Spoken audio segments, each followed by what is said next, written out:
Y bueno, para los micrófonos del 88.9 desde Suiza, fíjese, todo pasa en Suiza últimamente. Allá está don Miguel Molina, usted lo ubica perfectamente bien con sus historias de reportero que usted lee y que además es un asiduo colaborador de estos micrófonos del 88.9.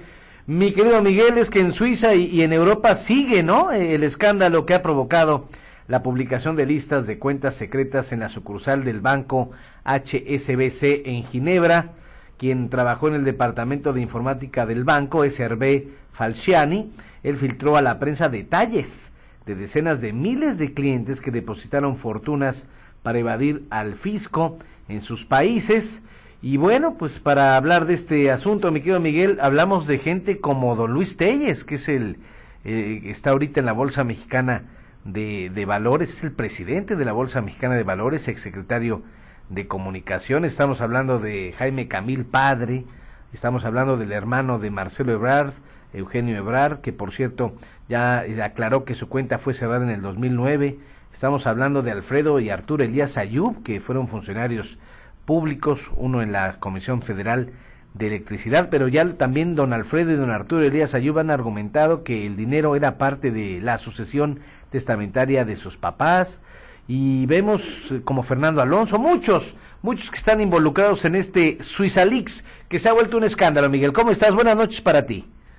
Buenas noches. Efectivamente, Ramsés, este escándalo ha tenido repercusiones y va a seguir teniendo repercusiones en muchas partes, sobre todo además de Suiza, donde los políticos suizos ya empezaron a cuestionar algunas operaciones y ya empezaron a pensar en cómo darle un spin positivo a este escándalo, diciendo que hasta cierto punto es bueno porque va a permitir que los bancos ahora sí enderecen sus caminos, hasta Gran Bretaña, donde el escándalo es todavía mayor porque Stephen Green, que había sido el director ejecutivo y presidente de HSBC, fue nombrado subsecretario de Comercio poco después de las elecciones de mayo de 2010 por el nuevo primer ministro David Cameron. Pero no solo Gran Bretaña, en Bélgica también más de un juez está considerando emitir órdenes de arresto contra los directores de la división suiza de este banco. Obviamente, como te decía, en Suiza muchos políticos han pedido que se hagan investigaciones y que los reguladores intervengan en este escándalo. En Estados Unidos, el Senado, o miembros del Senado, más de un miembro del Senado, del Comité Bancario del Senado, también ha pedido que el gobierno explique qué acciones han tomado para, digamos, investigar estas nombres y estas cuentas que se filtraron.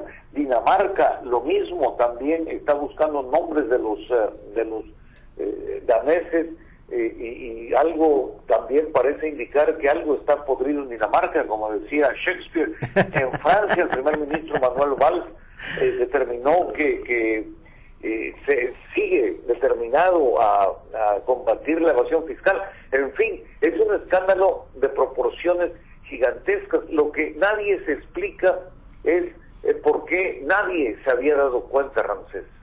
No va a haber un Hamlet que salve a Dinamarca, ¿no?, diría el señor William Shakespeare. Oye, a ver, ya hablaste de las repercusiones, no hay nadie que se salve. Estamos hablando de Fernando Alonso, el corredor español de Fórmula 1, estamos hablando de Diego Forlán, de muchos artistas, de mucha gente de la política, ya hemos citado a algunos mexicanos.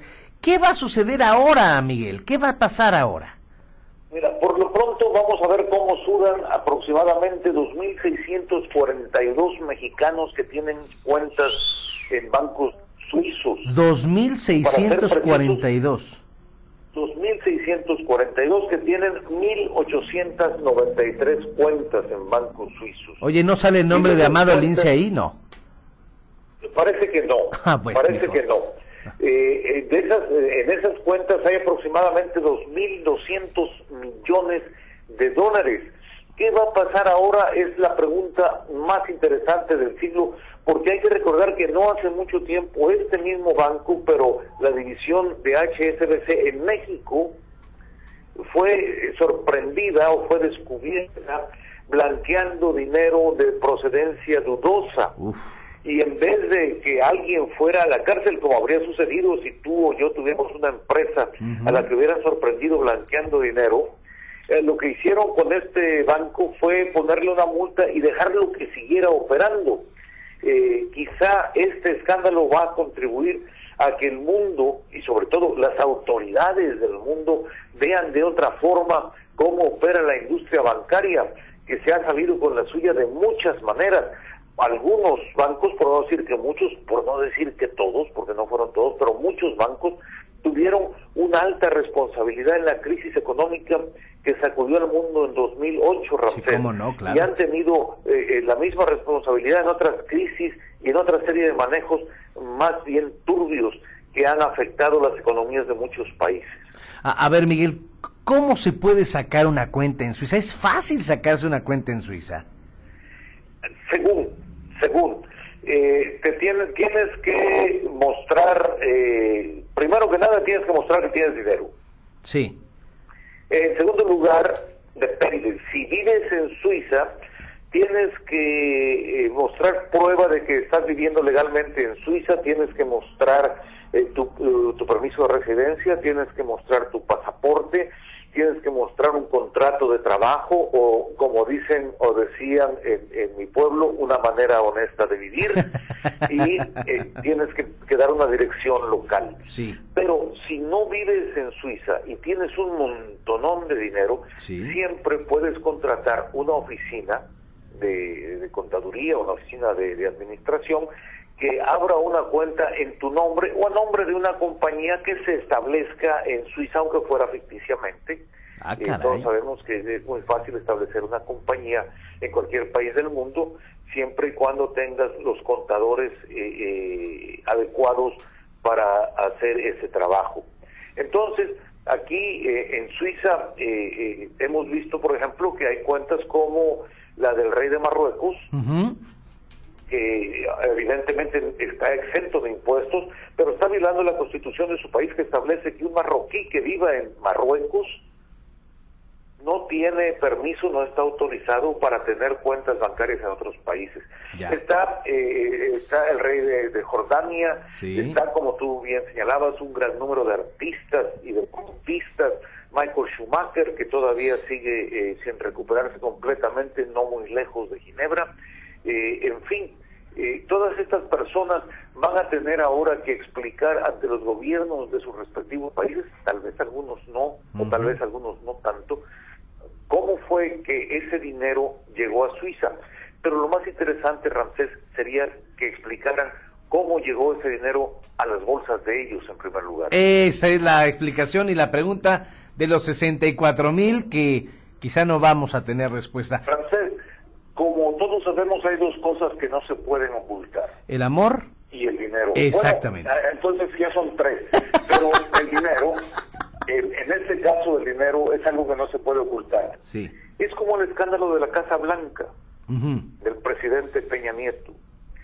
Si uno se pone a investigar cuántas casas blancas hay en el estado de Veracruz, podría llevarse una sorpresa. Más que uno, los dueños de las casas blancas. Y lo mismo pasa con cuentas bancarias. Hasta que alguien va y las busca y las ve y se da cuenta de quién son, entonces sabe cómo llegaron ahí. Así y sobre todo tiene una idea muy clara de por qué está ese dinero ahí. Miguel Molina, te mando un abrazo y como siempre valiosísima esta intervención que nos haces desde Suiza con el Suiza Leaks en este evento que involucra a más de 2,600 mexicanos en sus cuentas en los bancos suizos. Te mando un abrazo, Miguel, gracias. 2,600 y uno más que soy yo.